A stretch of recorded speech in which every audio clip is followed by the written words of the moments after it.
रोज ही बलात्कार जैसी घटनाएं सुनने में आती हैं। कृपया बताएं हम क्या करें। बहुत ही समीचीन प्रश्न पूछा है। आज तुम देख रहे हो अखबारों में, चैनल्स में, सर्वत्र इसी की चर्चा है।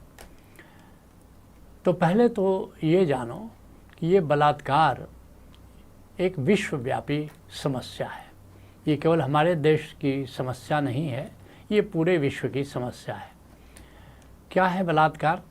किसी की इच्छा के विरुद्ध संभोग बलात्कार है। और जैसा मैंने कहा कि बलात्कार एक विश्वव्यापी समस्या है। एक अनुमान के अनुसार लगभग 35% महिलाएं सेक्सुअल परेशानी का शिकार होती हैं। पूरे विश्व का आंकड़ा तुम्हें बता रहा हूँ, जिसमें से 40% से भी कम महिलाएं सहायता मांगती हैं, बाकी चुपचाप उसको सह लेती हैं। और फिर 10% से भी कम महिलाएं कानूनी सहायता लेती हैं। और एक बड़ा चौंकाने वाला उद्घाटन है कि 70% बलात्कार स्वजन, संबंधी या अपने परिचित ही करते हैं। अपने देश में बलात्कार की घटनाओं पर काफ़ी ज़्यादा रोष है, होना भी चाहिए।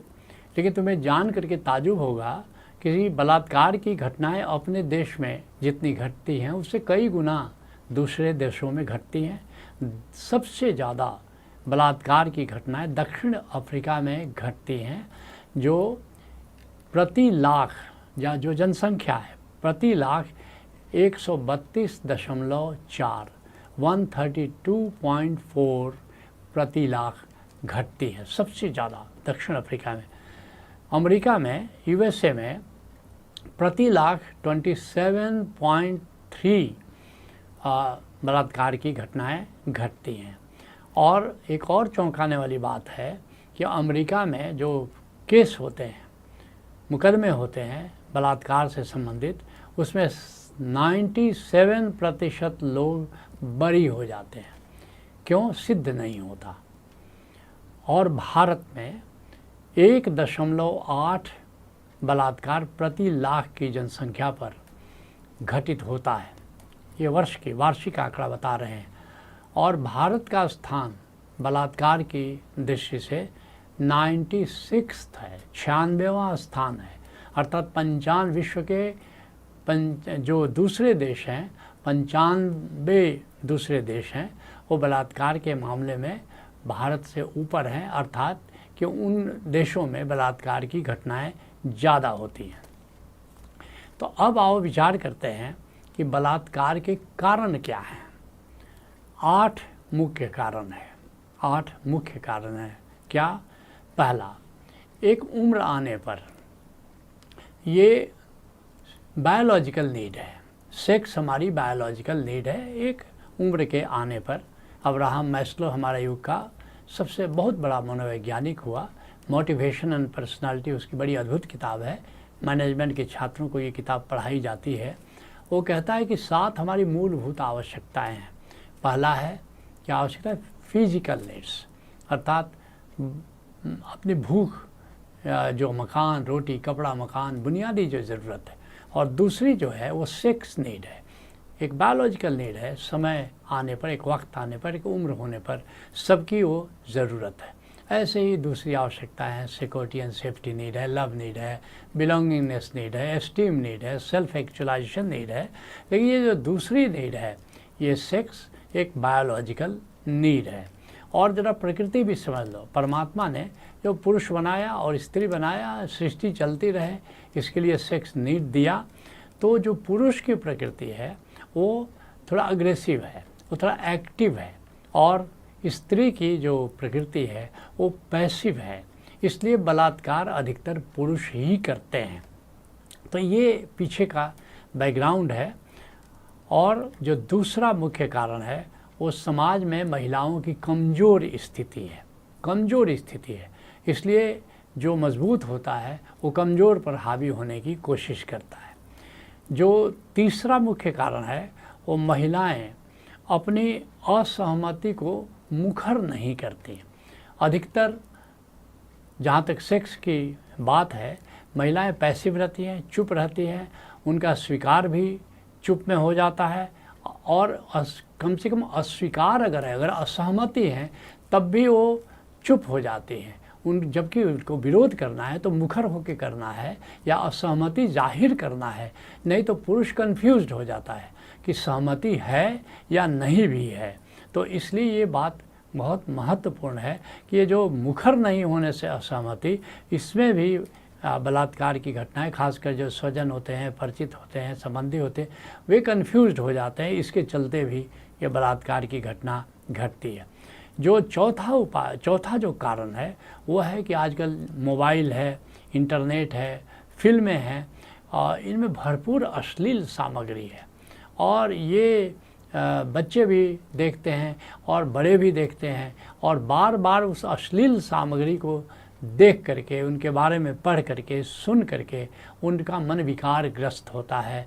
उनका जो इंटेंसिटी है ये भोग की, वो इंटेंसिटी भी बढ़ती जाती है, उसकी तीव्रता बढ़ती जाती है।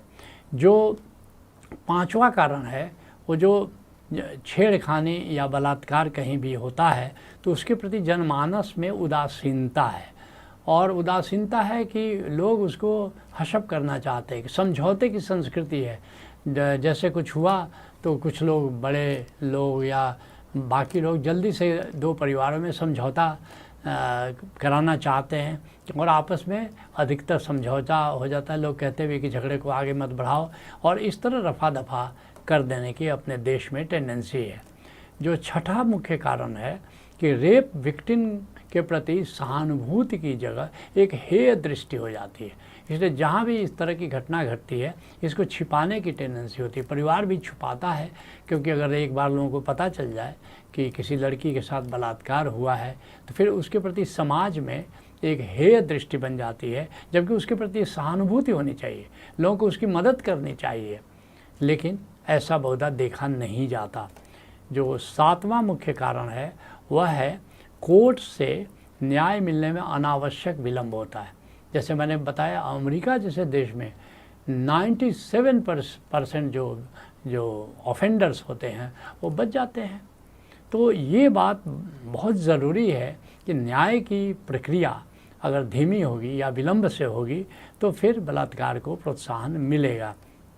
और फिर ये जो आठवां कारण है, जो आजकल खासकर विदेशों में ये ज़्यादा है, भारत में तो इतना नहीं है, मगर बड़े बड़े शहरों में, कॉस्मोपॉलिटन सिटीज़ में इसकी टेंडेंसी बढ़ रही है कि आजकल जो लड़कियां हैं वो उत्तेजनात्मक वस्त्र भी पहनती हैं, अंग प्रदर्शन की भी प्रवृत्ति पैदा हो रही है। विदेशों में ज़्यादा है, लेकिन भारत में भी अब ये देखने में आ रहा है। तो ये 8 मुख्य कारण हैं जो कि कह सकते हो जिसके कारण बलात्कार की घटनाएं बढ़ती हैं।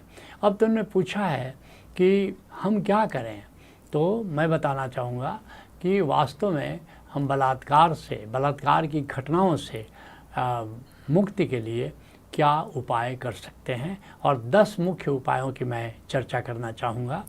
जो पहला मुख्य उपाय है वो है कि सभी महिलाओं को आत्मरक्षा का प्रशिक्षण दिया जाना चाहिए। वो क्यों अपने को कमज़ोर महसूस कर रही हैं, क्यों अपने को हीन महसूस कर रही हैं, उनको एक प्रशिक्षण दिया जाए कि कैसे अपने को ऐसे आक्रामक तत्वों से अपनी रक्षा खुद कर सकें। जो दूसरा है कि अगर ऐसी कोई बात है, ऐसी कहीं छेड़खानी हो रही है, तो पुलिस का शीघ्र सहयोग लें, जितना जल्दी हो पुलिस को खबर करें।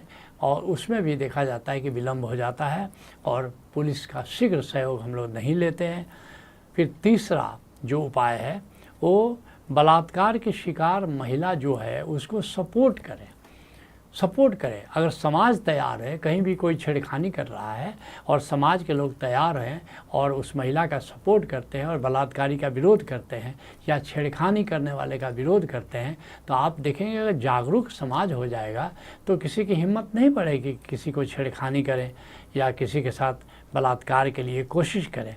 तो ये निश्चित रूप से जब भी जहाँ कहीं भी इस तरह की घटना शुरू ही हुई है, और समाज को चाहिए, जनमानस को चाहिए कि महिला का वे सपोर्ट करें।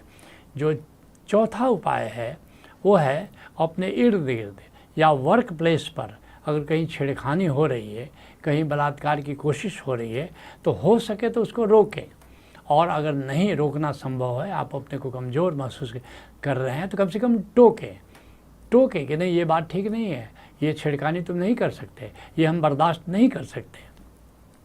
पांचवा उपाय जो है कि ये महिला की सम्मति का अनुमान नहीं करो, किसी को नहीं करना चाहिए, बल्कि वो सुनिश्चित करो, चाहे वो पुरुष महिला का पति ही क्यों न हो। क्योंकि अगर महिला की असहमति हो और तब कोई अगर संभोग में उत्सुक होता है या प्रेरित करता है, तो निश्चित रूप से यह भी एक तरह का बलात्कार है और उसकी सहमति को सुनिश्चित करना अनिवार्य है। और जो छठा जो उपाय है, वो संबंध का जो आधार है वो होना चाहिए, एक सम्मान होना चाहिए, अधिकार नहीं होना चाहिए। ये नारी का एक सम्मान, हर पुरुष का ये कर्तव्य है। हमारे देश में हमारा ऋषि कहता है, यत्र नार्यस्तु पूज्यन्ते रमन्ते तत्र देवता।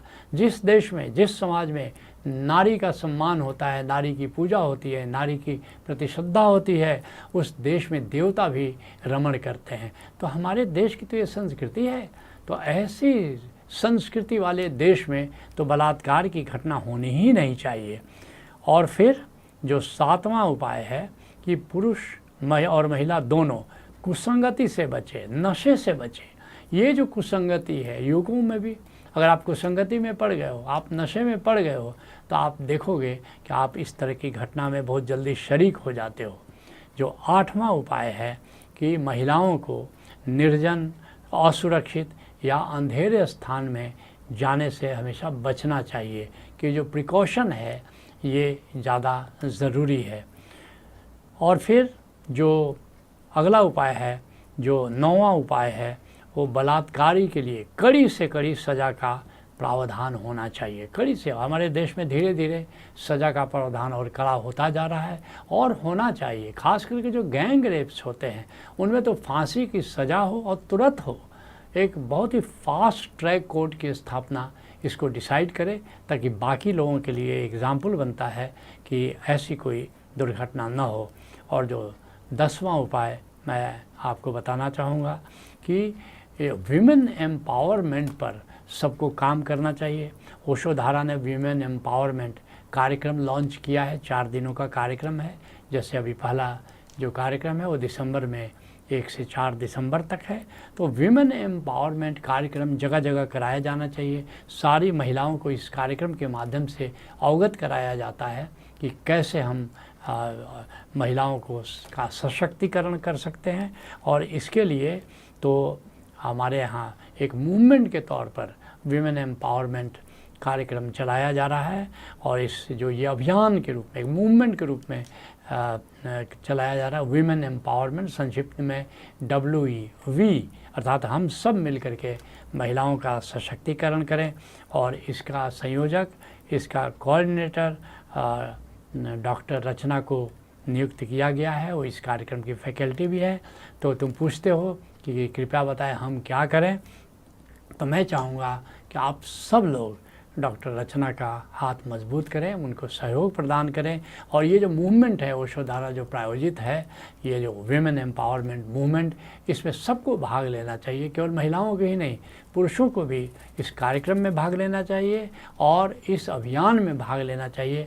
क्योंकि हमारी भी माएँ हैं, हमारी बेटियां हैं, हमारी बहनें हैं, हमारा परिवार है, और हम सबको मिलकर इस अभियान को सफल करना चाहिए। आज के सत्संग को यहीं विराम देते हैं। हरि ओम तत्सत।